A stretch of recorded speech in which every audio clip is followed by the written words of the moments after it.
單價8000零蚊就可以喺中山溫泉隔離攞低胡叔哥身後呢套世光創建溫泉里嘅一個單位啦。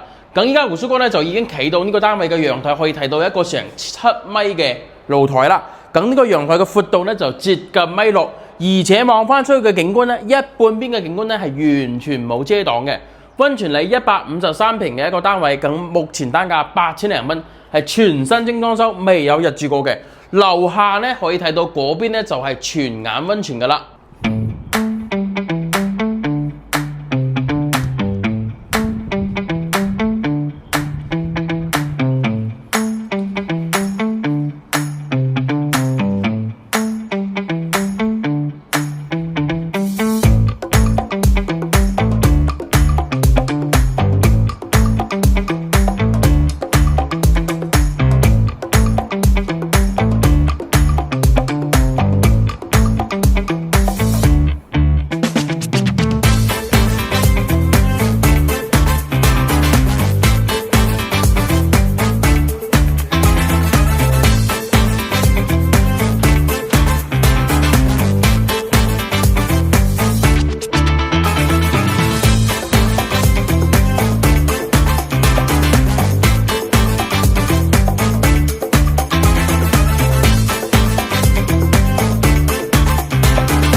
胡叔哥咧就已經嚟到咗溫泉里嘅呢個單位，首先俾大家睇一下呢個露台，接近1.6米闊度嘅一個露台，然之後咧仲係鋼化玻璃呢啲款啊，睇起身非常之舒服。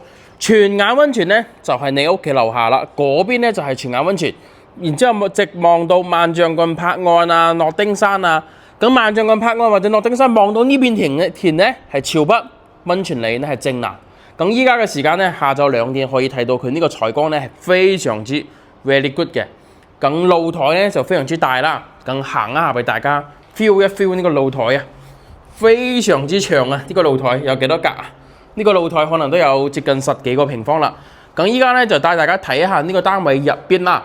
咁佢呢邊咧就係一個全新裝修啦。咁目前咧就未有入住，未有插風嘅。咁首先睇翻佢呢個客廳呢個位置。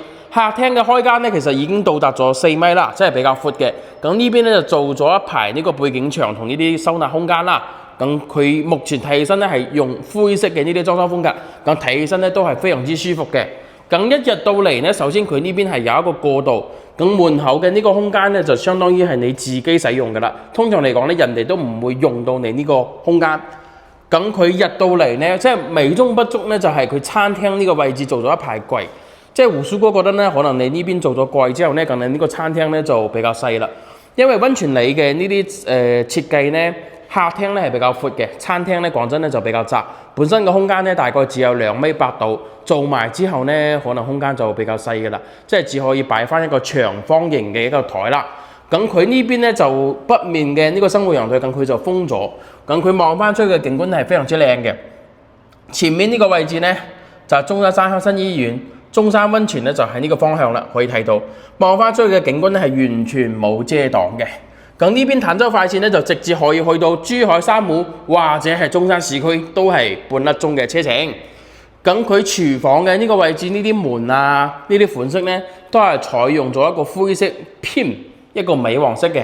廚房咧其實就夠晒大嘅啦，即係佢呢個戶型咧就主要係餐廳會細咗少少。咁佢呢邊似廚房嘅採光咧都 OK 嘅，望翻出去咧都冇乜遮擋嘅，所以呢個戶型咧整體嚟講咧都係比較之舒適嘅。咁依家咧就帶大家睇一下房間嘅一個位置。咁首先咧佢一入到嚟咧左手邊呢度咧就有一個衛生間，衛生間嘅款式咧就似呢啲灰色嘅瓷磚啦，拋光磚，然之後似衛生間咧其實都完全係夠晒大嘅。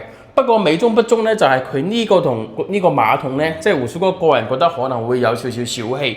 不過咧就睇翻自己中意啦。呢個戶型咧，咁佢呢個房間咧係非常之大嘅，而且每間房嘅呢個窗咧都係十分之大嘅。呢度咧係第一間房啦，第一間房咁佢望出嘅景觀咧可以睇到，哇塞，真係靚到不得了啊，非常之舒服啊！咁呢間房嘅空間咧對比佢其他嘅呢啲房間咧會細啲，不過咧都有去到接近9個方啦。咁依家咧就睇翻第二間房，第二間房咧通常嚟講咧就係長者房，呢間房咧大概有去到12個平方嘅。擺嘢其實好好擺，呢邊擺床，呢邊擺櫃，呢邊再做多一排書櫃，係乜櫃都冇問題。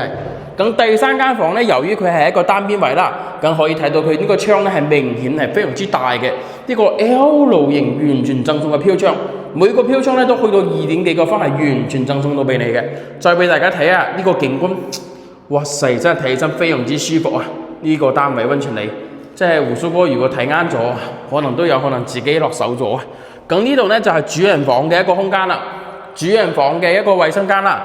主人房嘅衛生間咧就同翻啱先嗰個設計咧就基本上完全一樣嘅。即係如果你唔介意佢呢個睇起身有啲小氣，其實用都冇問題。不過如果你介意嘅話，你可以自己把佢換咗，睇翻自己中意啦。即係胡叔哥覺得可以用到就冇嘥咯，等佢到時候用咗壞嘅時候，你再換都唔怕嘅。主人房嘅空間咧就大概有接近20平方啦，咁可以睇到呢個太陽曬到入嚟咧係非常之舒服嘅。然之後主人房呢度望翻出去嘅景觀咧，又係非常之舒服啊！咁嘅景觀，目前嚟講咧，業主開價128萬，單價咧就8000零蚊啦，價錢咧就肯定可以商量嘅。呢個戶型更大嘅主人房，咁住起身咧呢啲戶型咧都非常之通風，非常之舒服噶啦。咁首期咧就20零萬，月供嘅話就其實都唔係好高。如果你睇到呢度咧，覺得胡蘇哥影得唔錯嘅，可以幫胡蘇哥點翻個讚。你正在關注中間沙鄉嘅呢啲大4房，想要南北通透，而且仲有大露台嘅戶型呢，咁呢套房咧就值得睇一睇啦。可以點擊上面數碼添加到胡蘇哥個人嘅 WeChat 或者 WhatsApp。中山珠海睇樓問胡蘇，不做大冤種。我哋下期再見，拜拜。